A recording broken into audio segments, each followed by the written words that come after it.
inconveniente. Vamos acabar com o ato e vamos restabelecer para construir, né, repassar o ato para o Estado, o terreno para o Estado, para a gente poder fazer uma escola ou algo parecido.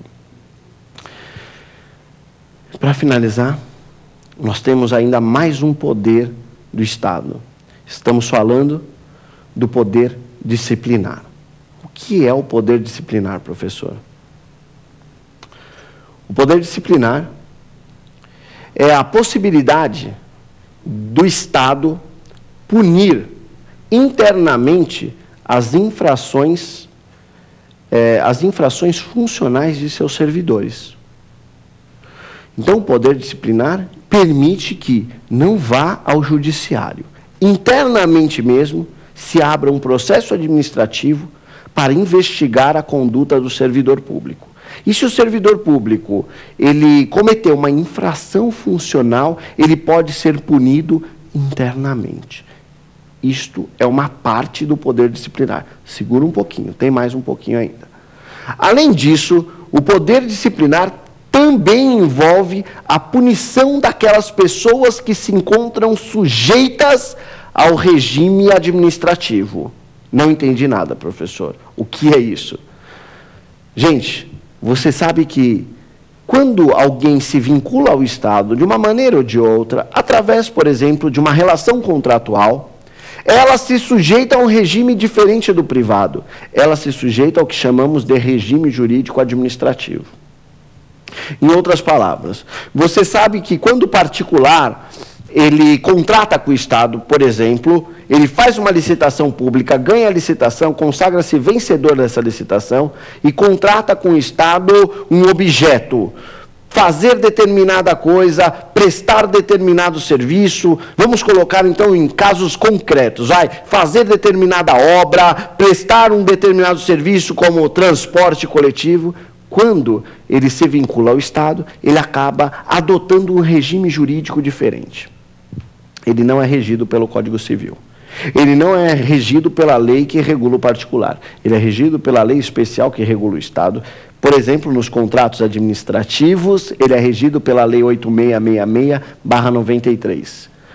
Por exemplo, quando ele se sujeita a um contrato de serviço público, concessão de serviço público, por exemplo, ele está sendo regulado, então, pela Lei 8987 de 95.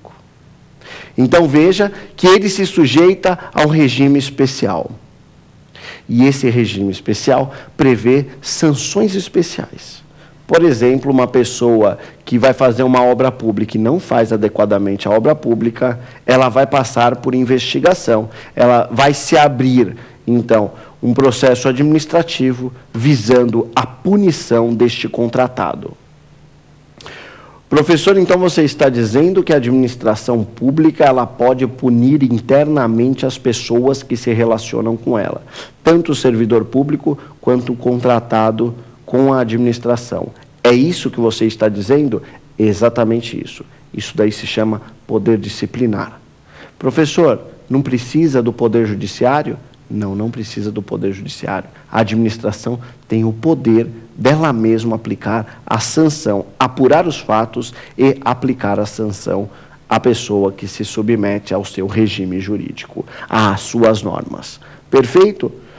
Aí você vai me fazer a pergunta. Professor, e o poder judiciário? O poder judiciário, ele pode atuar em todos os momentos.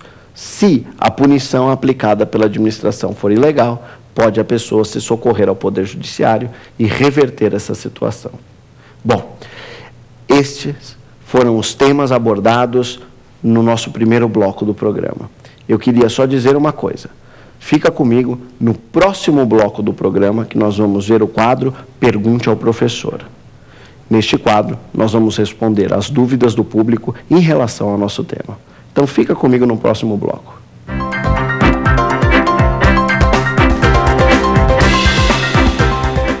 Já retornamos com o segundo bloco de nosso programa, o programa Prova Final, cujo tema do dia são os poderes administrativos. Agora nós estamos iniciando o nosso segundo bloco com o quadro Pergunte ao Professor. E este quadro é especial, porque você também pode participar. Basta mandar um e-mail para a gente. Mande um e-mail com as suas dúvidas. provafinal@lfg.com.br. Participe você também de nosso programa Prova Final. Agora, sem perder mais tempo, eu já vou pedir aqui para a produção mandar a primeira pergunta dos telespectadores. Pode mandar aqui no telão, por favor, a primeira pergunta. Professor, é possível confundir o poder de polícia com o conceito de serviço público? Olha só que interessante. É uma pergunta fantástica e eu até citei no comecinho do nosso programa, hein? No primeiro bloco eu já falei sobre isso um pouquinho.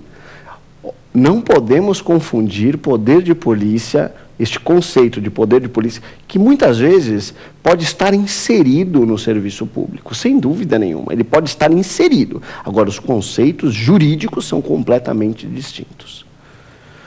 O serviço público é sempre um oferecimento pelo Estado, é um atrativo do Estado, é algo que o usuário, que o cidadão deve usar. O Estado oferece serviços, oferece comodidades para a população usufruir individualmente. Ela pode usufruir individualmente, são benefícios.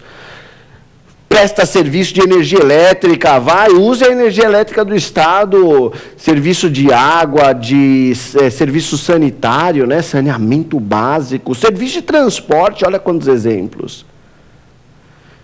Isso não é o Estado te pedindo não faça, muito pelo contrário, o Estado te oferecendo, ele está te dando isso. O Estado bondoso, o Estado providência, é assim que é o nosso Estado. Principalmente que nós não podemos nos esquecer que estamos no Brasil. O Brasil não é um país que nem são os Estados Unidos. Pelo amor de Deus, nós somos totalmente diferentes. O nosso povo não tem aquela riqueza.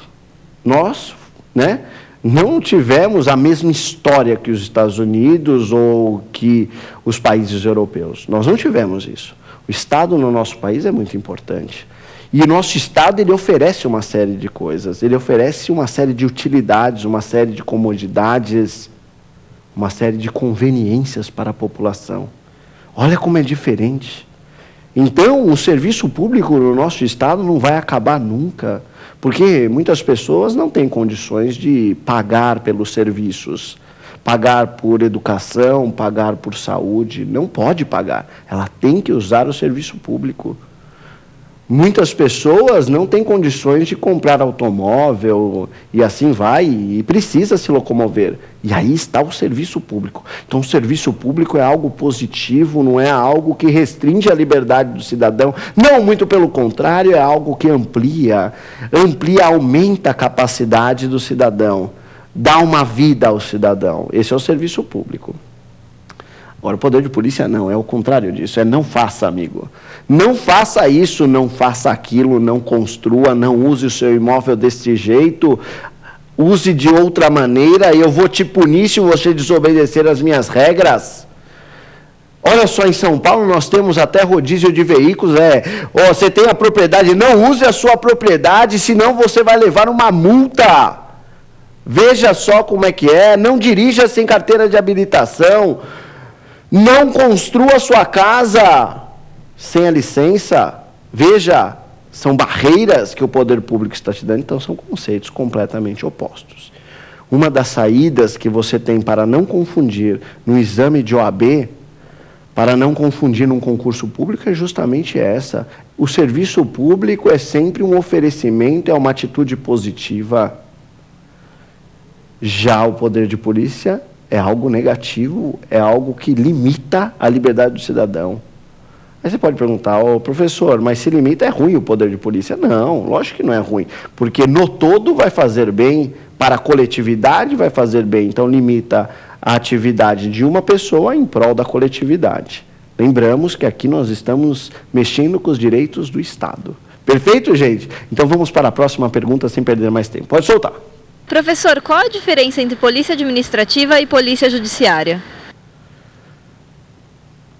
Este é outro ponto fundamental. Polícia administrativa ou polícia judiciária? Polícia administrativa são